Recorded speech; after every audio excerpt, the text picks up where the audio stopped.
نو معاذ رضی الله تعالی عنہ ته دام ویلیو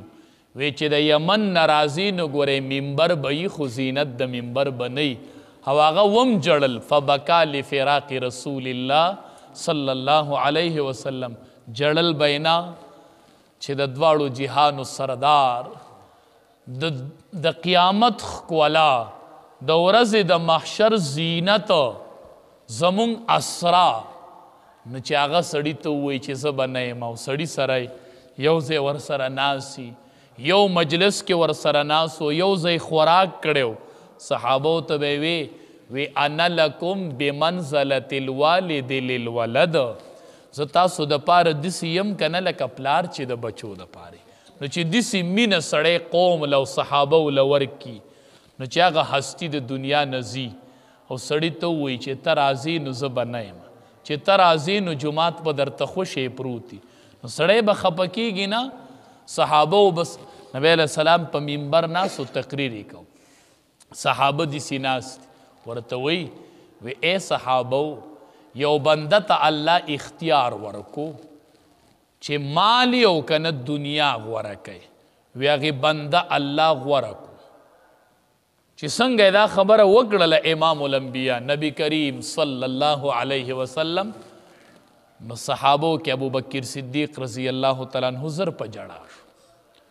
صحابه دې ولې جاړي اخو نبی علیه السلام خو یو سړی یادوي بیا راته وروستو پته ولګېدله چې ابوبکر صدیق په موږ ټولو کې اعلم صحابي و دې پوهېدلی و ابوبکر صدیق رضی الله تعالی عنہ ورته وایي چې نبی علیه السلام ووایي چې یو بنده نو دا د ځان یادو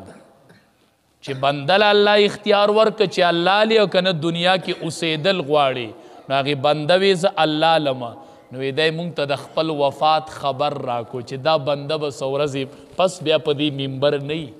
نو ما دې بنده ته کتل دی نبی آخر الزمان ته مې کتل او دی منبر ته مې کتل نو ځکه مې جړل چې دی چې دا خبرې کوي نو دا داسې معلومیږي چې دا منبر به موږ ته خوشې کېږي څه ورځې پس نو ما ځکه جړل نو صحابه وی مونږ پوه شو چې ابوبکر صدیق اعلم صحابي دی دا اعلم صحابي دی دا ډیر د پوهې خاوند دی چې امام الانبیا خبره وکړه نو ده ترې نه فهم کړله چې دا امام الانبیا د دنیا نه روان دی دی به وفات کیږي او دا محفل به خوشې کیږي ټیم په ټیم به راتو صحابو ته به یې خونې کولې خونې داسې خونې به یې کولې چې لکه زه به نه یم داسې داسې به کېږي نو صحابو ته به یې ټیم په ټیم تعلیم ورکو چې دا صدمه به راځي خو داسې به کوئ داسې به کوئ داسې به کوئ صحابه په خپل ژوندانه باندې ابوبکر صدیق رضی الله تعالی عنہ را مخکې کوي زما په مصله دې ودرېږي عایشه رضی الله تعالی عنها ورته وایي زما پلار او ستا په مصله ودرېده دا ناممکنه ده نشي ودرېدی هغه ستا سره کومه مرګتیا تیره کړې ده نو هغه ستا په مصله قربان نشي ودرېدلی ته عمر ته حکم وکړه چې ستا په مصله ودرېږي وی نه دا زه چې سوام دا وکئ که نه دا زه چې سوام دا وکئ نو ابوبکر صدیق رضی الله تعالی عنه په مصله ودرو دې کې اشاره وه څه خبرې ته چې زه به نه یم ګورې زما نه پس ستاسو خلیفه ابوبکر صدیق چې ما مصلې ته مخکې که نو ګورې دی به ستاسو خلیفه یي په ده به اتفاق کوئ او زما نه پس په دې منبر او په دې مصله ابوبکر صدیق ولاړي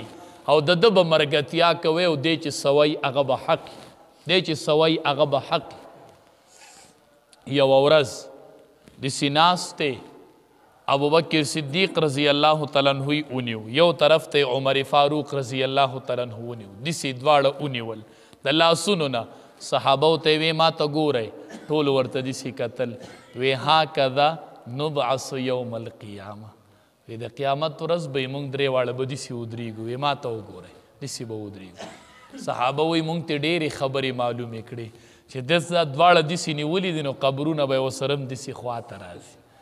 او قبرونو نه پس بم چې نبی علیه السلام د قبر نه پاسي نو ورپسې به پسې دا دواړه پاسي او دفن کیږي بم یو ځای پاسي بم یو ځای وایي د دې خبرو نه به یې مونږ ته رو دا معلومېدله داسې اخري خبرې به یې کولې اخري خونې به یې کولې بیا صحابو ته وی صحابو اخیری خبرې یوه خبره ورته وکړله وی صحابو زه به نه یم ګورې خو الصلا مونځ چېرته پرې نه دی ګورې زه به نه یم خو مونځ پرې نه دی الصلا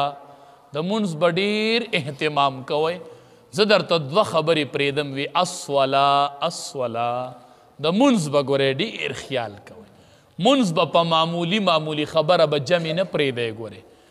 په معمولی خبره به سنت نه پرېږدی ګورې د جمعې مونځ وشي او فرض مونځ وشي او سنت خلک پرېږدي دا د چا سنت دی دا چا کړي وو دا د چا سنت مؤکد دي دا کمې هستۍ به کول نو وی الصلا ګورې مونځ به ډېر خیال ساتئ دویمې وی وما ملکت ایمانکم زه به نه یمه خو د ماتخت خلقو ډېر خیال به کوئ نوکر بچې زنانه دیاړیمار مزدورکار چې څومره خلق ستاسو د مټ د لاندې د افسر د لاندې نور نوکران دي د مشر د لاندې بیبي د خاوند د لاندې ښځه ده د محتمم د لاندې مدرسه کې طلبی د استاز د لاندې کلاسي د مدرسې وی ګورئ د دې ماتختو به ډېر خیال کوئ وما ملکت ایمانکم عجیبه خبره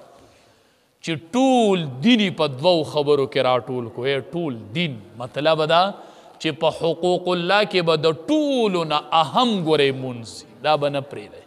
او ما ملکت ایمانکم مخلوق کې به چاته تکلیف نه ورکوئ سړي ته به تکلیف نه ورکوئ ظلم او زیاتې در نه ګورې ونشي ګورې زب د دې خبرو خیال ساتئ نو ټیم په ټیم به دا خبرې صحابو ته کولې فاطمه رضی الله تعالی عنها به خفه نه ونو